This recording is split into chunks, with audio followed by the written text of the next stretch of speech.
And now!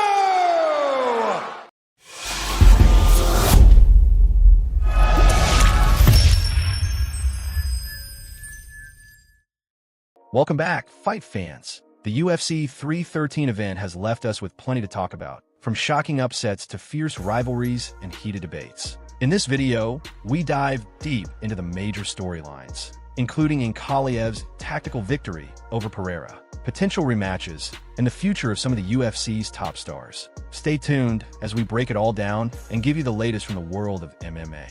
At UFC 313, Magomed Ankalaev faced Alex Pereira in a highly anticipated bout for the vacant 205 pounds title. The fight, however, was far from the blazing war many fans expected. Instead, it was a calculated, tactical 5-round chess match, with Ankalaev carefully executing his game plan. Ankalaev used a mixture of precise striking, constant pressure, and well-timed grappling to keep Pereira at bay, neutralizing his explosive power. Despite Pereira's attempts to land his signature strikes, Ankalaev's composed approach ultimately won in the title by unanimous decision. This victory marked a significant milestone in Ankalaev's career, as he now holds the 205 pounds title and has made a statement in the division. While Ankalaev's performance was praised by many, not everyone agreed with the decision. Some felt the fight was closer than the judges' scorecards indicated, with some fans and analysts questioning whether Ankalaev had done enough to win. Many expected a more explosive and entertaining fight, given Pereira's reputation as one of the most exciting strikers in MMA.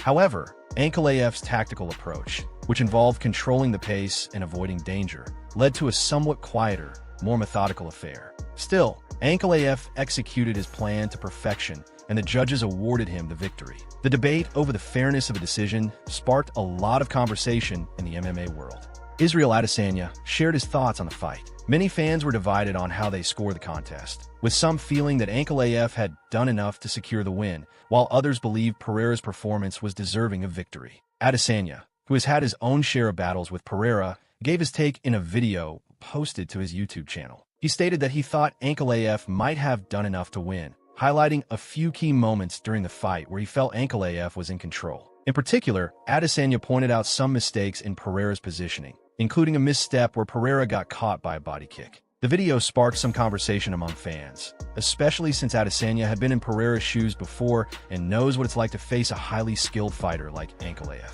His opinion is highly respected in the MMA community, and it was interesting to hear him weigh in on such a polarizing fight. Despite the loss, Alex Pereira remained remarkably calm and focused in his post-fight reaction. In a video shared on his YouTube channel, Pereira expressed gratitude to his fans and acknowledged the hard-fought battle. He thanked everyone who supported him throughout his journey and assured them that he would continue to work hard to get back to the top. Pereira's demeanor after the loss spoke volumes about his professionalism and his understanding of the sport. Even though he was visibly disappointed, he didn't let the defeat affect his mindset, maintaining that he was always ready for the challenges ahead. His reaction demonstrated maturity and a strong mental game, traits that will undoubtedly help him bounce back from this loss. Things took a more dramatic turn when Alex Pereira's ex-girlfriend, Mary Christine Herrera, weighed in on his UFC 313 loss. For those who don't know, Pereira and Mary had a public breakup last year after Alex claimed that he discovered she had been married to another man while they were together. Naturally, Pereira cut ties with her completely, even deleting her from his life on social media.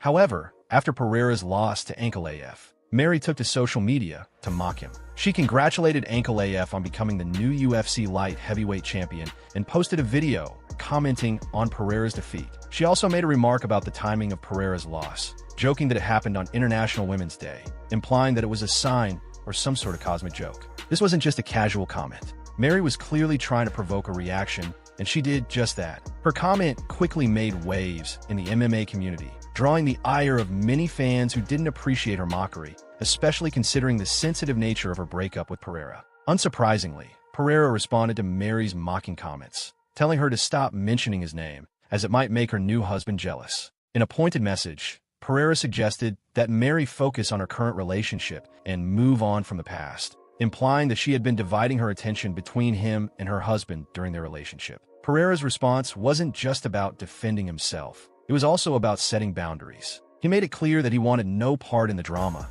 and that it was time for Mary to let go of the past. His comments were a direct rebuke of her public jabs, and a way to reclaim control over his narrative. In an attempt to calm things down, Mary posted another video addressing the backlash. In it, she claimed that she was just joking and that her comments weren't meant to be taken seriously. She explained that she has a sarcastic and ironic sense of humor, and people should understand that she wasn't being malicious. She also said that she didn't care about who won or lost the fight and that the better man won in the end. It seemed like Mary was trying to walk back her earlier comments, but many fans weren't convinced. The damage had been done, and her initial comments had already sparked a firestorm of controversy. Next up, let's talk about UFC fighter Paddy Pimblett and his plans for the future. Paddy has made it clear that he doesn't plan to settle for just being a fan favorite or a rising star. Speaking to XsesivE MMA ahead of his clash with Michael Chandler at UFC 314, Pimblett revealed his ambitious goals for the next few years. His plan involves rising up the ranks, eventually fighting for the title, and, get this, having his first title defense against none other than Conor McGregor. Paddy's reasoning behind this is pretty straightforward. He believes that McGregor has the money and the appeal to make a fight massive, and of course, he wants to be a part of that action. What's even more interesting, however, is Paddy's challenge to McGregor. He said, "I want to show him how small he is," referring to McGregor's size compared to him. Pimblett has always been vocal about his confidence and love for trash talk, and this statement is no different. He added that McGregor has little man syndrome and seems to be compensating for his size by being overly aggressive in his persona. But the Conor McGregor fight isn't the only one Paddy has on his mind. He also discussed his interest in fighting Ilia Topuria. Pimblett criticized Topuria for calling him fat while moving up in weight himself. Paddy doesn't hold back on his feelings, claiming that Topuria ran from 145 and took a much easier path toward a potential title shot. This bold statement is all about making a name for himself and establishing dominance in the UFC. Another major topic was the long-awaited matchup between Jon Jones and Tom Aspinall in the heavyweight division. Fans have been waiting for months to get clarity on whether this fight will take place, and Dana White finally provided some updates. According to White, both fighters want the matchup to happen, but logistical details are still being worked out. Jones, the former light heavyweight champion, is considered one of the greatest fighters of all time, and his move to heavyweight has generated immense interest. Aspinall, on the other hand, has been on an impressive rise in the heavyweight ranks. White confirmed that the fight is set to take place this summer, with fans eagerly anticipating the collision between these two talented fighters. The fight has the potential to be a defining moment in the heavyweight division, and many are excited to see if Jones can continue his reign or if Aspinall will emerge as the new top contender. Another major storyline from UFC 313 was the performance of Justin Gaethje, who took part in one of the most exciting bouts of the night. Gaethje is known for his wild, action-packed fighting style, and he lived up to his reputation in his latest performance. After earning a Fight of the Night bonus for his efforts, Gaethje made it clear that he is still eyeing a title shot in the lightweight division. Dana White was asked about Gaethje's future, and he confirmed that Gaethje is still a top contender, ranking third in the lightweight division. White didn't rule out the possibility of Gaethje getting a title shot in the future, given his impressive performances and his high ranking. With the lightweight division being one of the most competitive in the UFC, Gaethje's time could come sooner rather than later. His strong performances and willingness to fight anyone put him in a prime position for another crack at the championship. And that's it for today's episode of MMA Talk. We've covered a lot of ground, from fan interactions to fighter rivalries and social media drama. Let us know your thoughts on the situation surrounding Paddy Pimblett's bold plans, the Pereira versus Ankalaev controversy, and the drama with Mary Christine Herrera. Be sure to like, subscribe, and share. If you enjoyed this video, then you'll definitely enjoy one of these videos that YouTube recommends. Thanks for watching, and we'll catch you next time with more MMA news.